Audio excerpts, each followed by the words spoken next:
ឡើងធ្វើមាសដុតភ្លើងភ្លឺចាំងដៃកាន់ញញួរវាទៅតាមចង្វាក់ភៀវមកមិនឈប់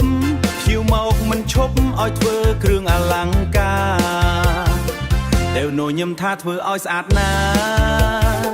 ហេហេទៅឲ្យស្អាតណាថ្ងៃទៅជុលមនជាមួយមិត្តភក្តិស្រែកហ៊ូហ៊ូដាក់លុយមិនគិតអ្វីឈ្នះក៏ឈ្នះក៏សើចចាញ់ក៏សើចដែរđềuថាលេងទៅឲ្យសប្បាយហេលេងទៅឲ្យសប្បាយ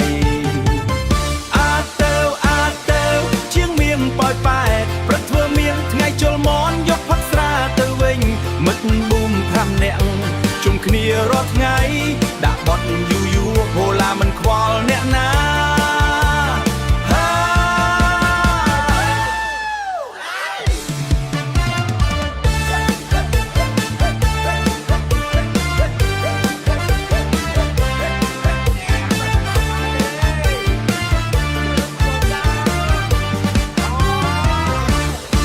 អង្គុយផឹកជុំគ្នាសប្បាយនិយាយរឿងចាស់ចាស់សើចដូចរន្ទះសើចដូចរន្ទះស្រាដាក់ពេញតុកមិនខ្វល់អ្វីទេអាតែវតែថាជីវិតល្អហើយហេជីវិតល្អហើយ